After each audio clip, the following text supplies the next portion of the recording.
Hey everyone, it's Marissa and I'm back to teach you how to make sourdough bread in a really simple way that you can manage. I promise you can do it, but first make sure you have my Sourdough Made Simple ebook downloaded because that's going to have the timelines and the ingredient amounts and everything you need to get started.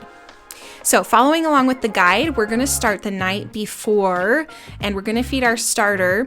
So this is about 9 p.m. at night, and food scale is very important. I'll have that in the list in the ebook as well. But I'm going to go ahead and add the correct amounts of the water and the flour and then mix it into my starter. If you don't have a starter, you can probably find someone that does, and literally all you need is like 2 tablespoons to get started. And once you have a starter, you can keep feeding it over and over again. So it's kind of like a one-time thing. You just got to get your starter started, and then every time you feed it, it doubles and you can keep using it. It's a very magical thing how the bacteria and just how it grows, and it's like a pet basically. So anyways, I'm feeding my starter now. I'm mixing it together. It's about the consistency of pancake batter, and I have links to the flour that I kind of like to use, but this King Arthur brand is great. It has a high enough protein content to keep the starter structure good, and I'm just going to leave this out on my counter with a rubber band to see how it grows and go to bed. So the next day, this is about 9 a.m. So my starter is probably peaked, and I accidentally moved the rubber band, but you can tell it's pretty much doubled. We're gonna mix our main dough together. We need some filtered water. If you don't have a water filter, you can boil some the night before too when you're feeding your starter, but I have a Berkey filter and I love it. And it's important to use filtered clean water so that you're not killing your starter with like the chlorine or the other things that may be in your tap water. So a food scale is very important. We're going to tear out our food scale or get it to 0 and measure out the correct amount of water. And I think I got this right on the nose. I think it's about 256 grams. Again, all of the measurements exactly will be linked into my ebook, so make sure you get that downloaded. And then I'm going to zero out my scale again, and I'm going to add the starter in. So look at the texture of this starter. Do you see all the bubbles that are happening? That means there's activity. It's kind of, if I didn't say this before, the consistency of like pancake batter, and it should float. When you add it to the water, it should float. That's a very good sign that it is ready to be cooked with. So if it's just sinking to the bottom, that is not a good sign. I'm gonna mix this together with a spatula. You could use your fingers, you could use whatever. But next I'm gonna add in the salt, and I just have a little container of salt, and you add about 2 generous pinches. Again, I'll have the measurements in the ebook, but then I'm gonna mix that together, and then we're going to mix the flour into the dough as well. So measure out your scale again to read 0 or tear it. That's called tearing. And I again am using this King Arthur brand of flour. If you make your bread and it's like turning out flat or something, you might want to try using different kinds of flours. So I've experimented with that, and at this point the measurements again are in my ebook of the amounts that I like to use. So I use a combination of the white and the wheat flour, and I feel like that gives it a really good taste, good protein structures. Like we said, we want to make sure we're using flours that have a high enough amount of protein to keep the bread holding together, essentially. So I haven't had too much luck using completely whole wheat in this recipe because it's like, it doesn't get stretchy enough, but I like adding a little bit. It's great. So then I'm going to mix this all together, and sourdough / baking in general is just something you got to get your hands in there so you can feel the texture of the bread. At this point, it's just kind of like schlumped together and not very stretchy, but I'm going to put this lid on. And I'm going to give it a rest for about 10 minutes. Just leave your starter. You're going to use that the next time you make bread, and there should just be a little bit left in there. So the next step is to give this a knead. So it's been resting for about 10 minutes, like I said, and you will not believe how much the texture has even just changed in 10 minutes.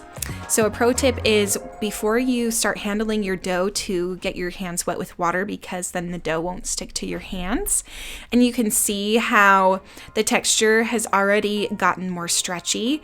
And so to knead this, You can either put it on your counter if you would like to, use your palm, but honestly I just kind of keep it in the bowl and I just do some folding and some stretching and just kind of play around with it, scooping the stuff from the sides. I highly recommend these glass bowls that have the lids. They just make everything a lot easier, and you're not wasting a ton of saran wrap in the meantime as well. So I'm going to knead this for about 10 minutes. And then we're going to put the lid back on this guy and give him a rest for about 30 minutes. After that 30-minute time period, I'm coming back to my dough to do the lamination step. And first I'm going to spray my countertop with water because, again, that helps it from not sticking. I don't want it sopping wet. Oh, look at Ralphie. But just a little wet so that the dough isn't sticking to the counter and my hands are wet as well. So I'm getting this dough out of the bowl here, and you can see that it is starting to ferment. It's growing those bubbles at the bottom. It's getting like a bit of a fluffy texture. So I'm going to put the bread on the counter. I'm going to stretch it out until it's kind of like a rectangle shape. And this lamination step is really important. There's a lot of ways that you can make sourdough bread, and some people will do this multiple times, but I have found success with just kind of doing it once initially, after that half-hour rest from when you originally put the dough together. And basically I'm just like stretching out all the sides and making it into a thin like window pane. So if it's like breaking, you're going too far. So you just kind of want to stretch it out until you get a really big surface area, and then you're going to start folding it. So I just kind of like to fold it inwards. There's not a specific science to this, just fold in the edges, and we're going to shape it back into some sort of ball shape for lack of a better term. But here I go. I'm just kind of wrapping it back up, and you can see I'm getting some bubbles in there. That's a good sign of the activity as well from your sourdough starter. And if I didn't mention before, one of the reasons people love sourdough so much is because it's just a little bit more digestible with the fermentation that happens. So this step that I'm doing now, just rolling the bread, is called building tension. And I'm just doing this just a few times to shape it a little bit and to build some tension on the bottom. This helps give it a nice little bit of a shape. And then I'm going to give this a rest in my bowl with the lid on, and I'll come back and see it in a bit. All right, so if you're following along with the timeline in the sourdough ebook, it's time to start our stretch and folds. So after we do the lamination, create some tension, and giving that a rest, I like to do stretch and folds in this dough about every 2 hours or so, which works fine because I work from home, so I can come do these stretch and folds. If you are a busy person and you actually cannot do this, it's okay to bulk ferment and leave your bread in the bowl until you're able to get back to it to do a stretch and fold, but I just proceed with caution with that, and you're gonna have to try and experiment a few different ways, because this is what I do, and I have found that it works well for me to do stretch and folds every 2 hours. So I always get my hands wet before touching the dough. Again, it's a little bit sticky, but it's not runny, and I just kind of stretch each side and pull it upwards and fold it back down and just kind of tuck the bread back under. So now I've completed my first stretch and fold. I'm going to put the dough away and come back in 2 hours, which is now. So again, I wet my hand, I reach under the dough, I'm going to pull this side up and just fold it over just like so. I'm going to do that on each side, and this is really helping the dough to develop. Your starter should still be nice and active, and you can just kind of make sure the bread is back in a little ball shape, put it away, come back 2 hours later. And this is my final stretch and fold. This is number 3. So I'm going to do this again and stretch it over. You can see it's getting a little fluffy on the bottom, but do look at how much bubbles are in that bread dough. It makes me happy. So you don't want to get to like too fluffy on the bottom. It's okay if it gets a little bit fluffy, but just in my experience, That's why I kind of like to come back every 2 hours. I feel like it's a good time period where it doesn't get too fluffy, but is still able to deal with it. So I'm just shaping it back into a ball. Now, I forgot to show me getting this out of the bowl, but this is 2 hours later. I dumped the bread onto the counter and just am shaping it back into a ball shape, doing some of that creating tension again. And then you can grab your banneton. You can roll the dough in some rice flour if you want to, but I just kind of, I don't know. I'm just sprinkle some in the basket so it doesn't stick. And then I'm putting that floured side down into the bowl again so it doesn't stick. And then I'll put some flour on this side that's facing me. So again, you can roll the dough in the rice flour if you want, which yes, we recommend rice flour for the finishing flour. It just works. Okay, just trust me. So that's about it. I put this in my basket. If you don't have a basket, I've got links to all of my tools on Amazon, but I'm gonna just put it in the fridge now and leave it overnight, and we'll bake it the next morning. So this is kind of like a 3-day process if you've been following along. This is the next morning. It's time to score our bread and bake the bread.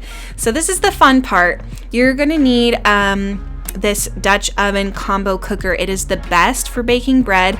Again, I'll have links in my ebook to Amazon links and such. And then you're gonna grab your bread right out of the fridge. So the cast iron is in the oven. It's been preheating for about half an hour. It's nice and hot. And I'm going to put my bread right in there after I give it a score on the side here.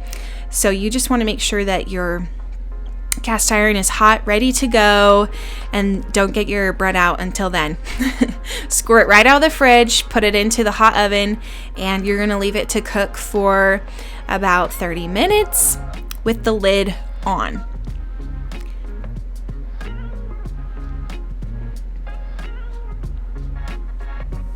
So after 30 minutes, you're going to go back in here, you're going to take the lid off, and you're going to let that bread finish cooking.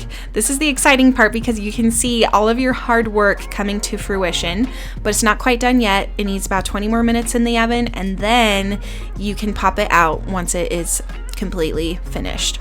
So I like the banneton basket. You can see it kind of leaves those floured lines, and then I just do kind of a basic slash in the side with my scoring tool or razor blade, and this is how it came out. So it's so pretty, it's so tasty, and I hope that you give this a try.